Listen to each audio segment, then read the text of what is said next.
رینا اور کیٹی بھی آپ کے ساتھ نہیں رہ سکتی تھی، اس لیے میں آپ کو یہاں چھوڑ گیا۔ یوسف دھیرے دھیرے اٹک اٹک کر اردو میں بولتا زارا کے سامنے آ کھڑا ہوا تھا، مگر زارا نے اس کی طرف دیکھے بنا اپنا منہ پھیر لیا تھا اور یوسف سے دور جا کے کھڑی ہو گئی تھی۔ جہاں دل اس بات پہ خوش تھا کہ اس کا یوسف اس کے پاس واپس آ چکا ہے، وہی دل میں دبا یوسف کے لیے اتنے دنوں کا غصہ بھی ختم نہیں ہو رہا تھا۔ جبکہ زارا کے خود سے منہ پھیرنے پر یوسف تڑپ کے اٹھا تھا اور لپک کر دوبارہ اس کے پاس آیا تھا۔ زارا، مجھ سے اس طرح منہ مت پھیرے، یوسف زارا کو گندھوں سے تھام کر بولا تھا، مگر زارا نے غصے سے اس کے ہاتھ اپنے کندھے سے جھٹک دیے تھے۔ وہ اس وقت یوسف کی کوئی دلیل، کوئی جواز سننا نہیں چاہتی تھی۔ اسے بس یہی ملال دکھی کر رہا تھا کہ یوسف اسے بنا بتائے چھوڑ کر چلا گیا تھا۔ اس دوران وہ یہ بھی بھول گئی تھی کہ یوسف سے مسلسل اردو میں بات کر رہی تھی اور یوسف اسے اردو میں ہی اٹک اٹک کر جواب دے رہا تھا۔ تم مجھ سے مل کر تو جا سکتے تھے نا، یا اس میں بھی کوئی مسئلہ؟ زارا غصے میں بولتے بولتے چپ ہوئی تھی۔ اس کے کانوں میں اچانک سے یوسف کے اردو میں بولے گئے جملے گونجے تھے اور پھر شدید شوق کی کیفیت میں اس نے یوسف کو دیکھا تھا۔ یوسف، تم اردو بول رہے ہو؟ یوسف نے زارا نے یوسف کے مرجھائے چہرے کو دیکھتے ہوئے حیرت سے پوچھا تھا۔ جی، میں 2 مہینوں سے امریکہ میں ایک اردو لرننگ سینٹر میں اردو کی کلاسیں لیتا رہا ہوں اور علی کے ساتھ بھی کئی گھنٹے اردو بولنے کی مسلسل پریکٹس کرتا رہا ہوں، تاکہ جب آپ سے ملوں تو آپ سے اردو میں بات کر سکوں اور آپ کو سرپرائز دے سکوں۔ میں نے آپ کے لیے اردو سیکھی ہے زارا، یوسف نے سر جھکائے مرجمانہ انداز میں زارا کو بتایا تھا۔ اسے پتا تھا زارا اس سے ناراض ہے۔ وہ دماغی طور پر زارا کی ناراضگی کے لیے تیار ہو کر بھی آیا تھا، مگر پھر بھی اس وقت زارا کی خفگی اسے برداشت نہیں ہو رہی تھی، جبکہ اس کی سوچوں سے انجان زارا اب بھی حیرت سے ساکت کھڑی یوسف کو دیکھ رہی تھی۔ کافی سارے لمحات یوں ہی خاموشی کی نظر ہو گئے تھے۔ تبھی یوسف نے جب ڈرتے ڈرتے سر اٹھا کر زارا کو دیکھا تو وہ یکٹک حیرانگی سے اسے ہی دیکھے جا رہی تھی۔ یوسف نے دوبارہ شرمندہ ہو کر نظریں جھکا لی تھی۔ تم نے میرے لیے اردو سیکھی ہے یوسف؟ زارا نے کھوئے لہجے میں پوچھا تھا۔ جی، آپ کے لیے سیکھی ہے، تاکہ آپ کی اور میری زبان کے حوالے سے بھی کوئی فاصلہ نہ رہے، یوسف نے جواب دیا تھا۔ فاصلے تو ہمارے درمیان اب بھی قائم و دائم ہے یوسف، زارا نے دھیمی سی آواز میں خود کو کہتے سنا تھا۔ نہیں زارا، ہمارے بیچ کوئی فاصلہ نہیں ہے۔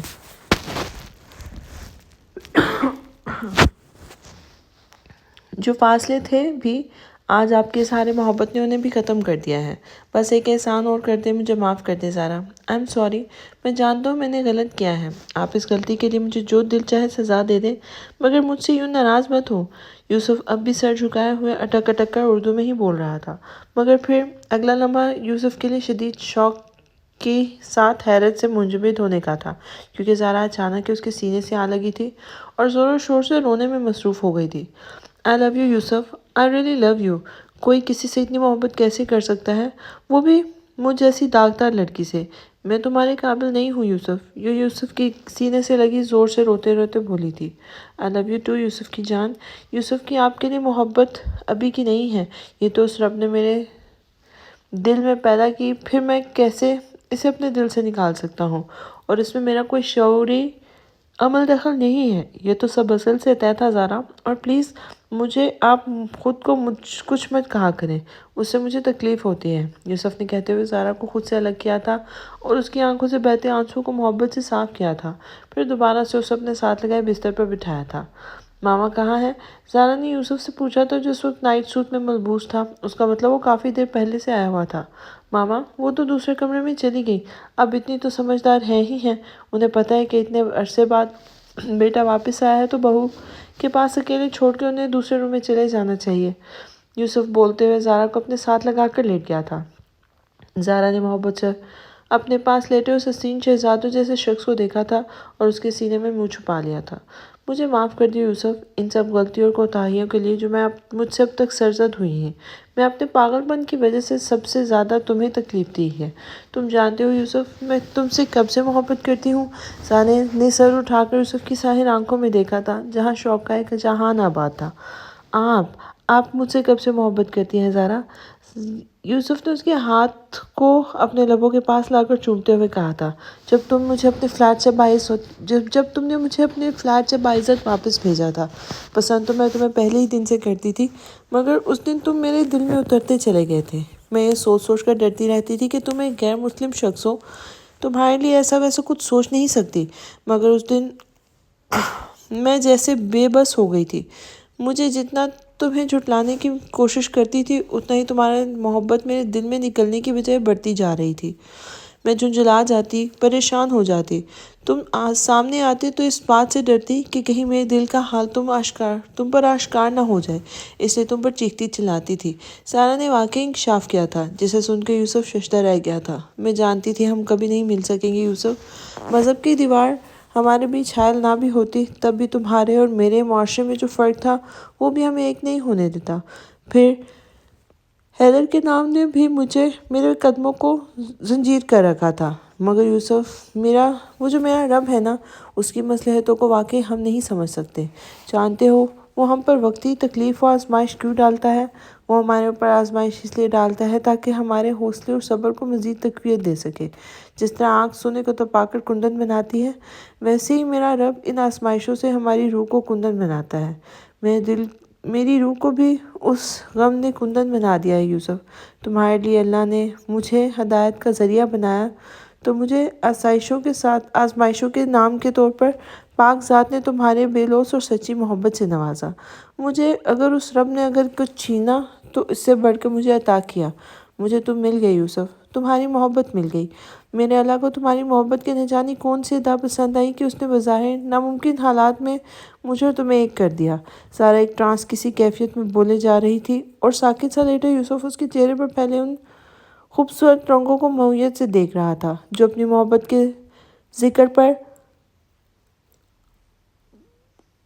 زارا کے چہرے پر پھیلے ہوئے تھے۔ زارا، یوسف کا دل آپ کی اس خاموش محبت پر قربان۔ یہ میری نہیں، آپ کی اس خاموش تڑپ کا انعام ہے جس کی بدولت اللہ نے ہم دونوں کو ایک کیا ہے۔ آپ میرے لیے کیا ہیں یہ میں شاید لفظوں میں بیان نہ کر سکوں، مگر آج جو اکشاف آپ نے مجھ پہ کیا ہے کہ اس کی خوشی سے ہی میں مر نہ جاؤں۔ یوسف نے بولتے ہوئے والا نہانہ انداز میں زارا کی آنکھوں کو چوما تھا، مگر زارا نے تڑپ کر فوراً اس کے لبوں پہ ہاتھ رکھ کے اسے خاموش کروا دیا تھا۔ پلیز خود کو اس طرح مت کوسو یوسف، زارا نے خفگی سے کہتے ہوئے اپنا رخ اس کی طرف موڑ لیا تھا۔ کبھی یوسف نے مسکراتے ہوئے اسے دوبارہ اپنی طرف موڑ لیا تھا۔ یوسف نے محسوس کیا تھا کہ اس کی قربت پر زارا کے انداز میں پہلے جو جھجک، ڈر اور بے چینی کا عنصر ہوتا تھا، آج وہ بالکل منقوط تھا۔ یعنی کلثوم کی بات بالکل ٹھیک تھی، اب اس کی زارا وہی پرانی زارا بن چکی تھی، وہ جو 2 مہینوں میں اپنے ڈر و خوف اور پاگل پن کے فیس سے نکل آئی تھی۔ اچھا بابا، سوری، اب نہیں کہوں گا۔ ویسے ایک بات سچ سچ بتائیں زارا، کہ ان 2 مہینوں میں آپ نے مجھے ایسے ہی یاد کیا جیسے میں نے آپ کو ایک ایک لمحے، ایک ایک پل آپ کو سوچا اور اپنے پاس محسوس کیا ہے؟ یوسف نے زارا کے چہرے کو دونوں ہاتھوں کے پیالوں میں لیتے ہوئے جذبوں سے بوجھل لہجے میں پوچھا تھا۔ ہاں، میں نے تمہیں بہت یاد کیا یوسف۔ تمہاری محبت واقعی اپنے آپ میں اتنی قوی ہے کہ اس نے مجھے ان 2 مہینوں میں اپنے حصار سے باہر ہی نہیں نکلنے دیا۔ میں اس دوران تمہیں یاد کرتے کرتے سب کچھ بھول گئی یوسف، یہاں تک کہ اپنا وہ پاگل پن جس نے مجھے تم سے دور کیا ہوا تھا۔ مگر تمہارے اس ہجر نے زارا کو دوبارہ سے وہی زارا ابراہیم بنا ڈالا جس کو شہزادوں جیسی آن بان والے یوسف ابراہیم نے پہلی ہی نظر میں تصور کر لیا تھا۔ زارا بولتے بولتے جھجک کر خاموش ہو گئی تھی کیونکہ یوسف نے اچانک لائٹ بند کرتے ہوئے زارا کو اپنی باہوں کے حصار میں قید کر لیا تھا۔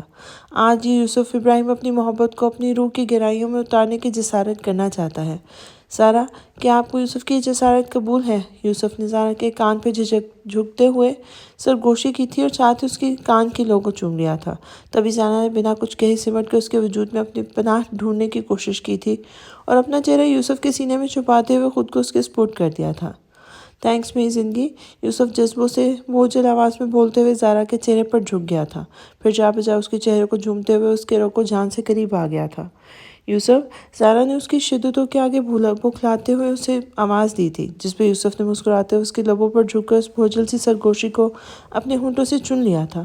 آج ان دونوں کو ان کے صبر کا انعام مل گیا تھا۔ یوسف کی مہینے کی ریاضت رنگ لے آئی تھی تو زارا کی تپتی دھوپ جیسی زندگی کو یوسف جیسے ابر مہربان مل گیا تھا۔ یوسف اور زارا کے بیچ کے فاصلے مٹ گئے تھے۔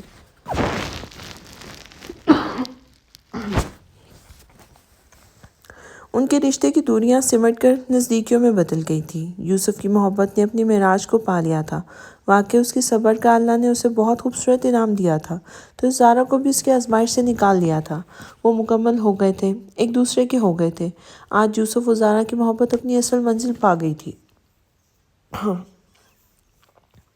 وہ سب منگنی کے فنکشن سے خوشی خوشی واپس آئے تھے۔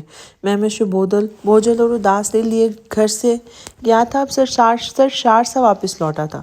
محسف کو بھی اپنی پگلی سے منگیتر دل و جان سے پسند آئی تھی۔ اس نے اپنے بھائی کی چوائس پر سر جھکا کر اپنی تابعداری کا ثبوت دیا تھا، تو محشم نے بھی اسے مایوس نہیں کیا تھا۔ واقعی وہ اپنے نیک اور شریف بھائی کے لیے چھان کر لڑکی ڈھونڈ کے لایا تھا، جسے اپنے فیانسے سے بات کرنے کے لیے بھی باپ کی اجازت درکار تھی۔ بھابھی یار پلیز ذرا ہم سب کے لیے مزیدار سی کافی تو بنا کر لائیں، بہت تھکن ہو گئی ہے۔ ہال میں صوفے کے پاس پڑے فرشی بستر پر دونوں خرگوشوں کے ساتھ مہمر بیٹھا تھا، جو بستر پر رکھے فلور کشن پر لیٹتے ہوئے جزا سے بولا تھا، جبکہ جزا خود بھی محشم کے پاس صوفے پہ بیٹھی تھی اور اپنے پیر سینڈل سے آزاد کیے دونوں ہاتھوں سے پیروں کی مساج کر رہی تھی۔ مہمر کے اس اچانک آرڈر پہ اسے گھورنے لگی تھی۔ محسوف اور مہمش بھی بائیں والے سنگل صوفوں پہ بیٹھے تھے۔ میرے پیر میں شدید تکلیف ہو رہی ہے مہمر، جاؤ اور خود بنا کر لے کے آؤ۔ ویسے آج بھی تم نے فضول کاموں کے سوا کچھ کیا نہیں ہے، جزا نے صاف جواب دیتے ہوئے مہمر کو تل ملا کر اپنی جگہ سے اٹھنے پہ مجبور کیا تھا۔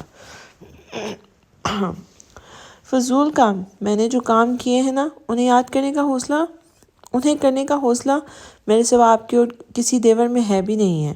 چاہیں تو اپنے مہمش بھائی اور محسف بھائی سے پوچھ لیں۔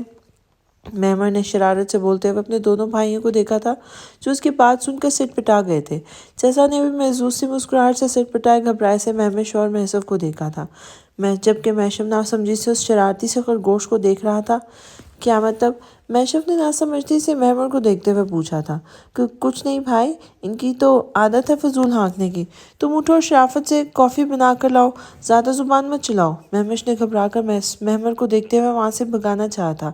لے، شرافت کا تو زمانہ ہی نہیں ہے، دیکھا مہران تم نے، مطلب نکل گیا تو پہچانتے ہی نہیں۔ مہمر نے ابھی تک بڑے بھائی کی ٹانگ کھینچنے سے باز نہیں آیا تھا۔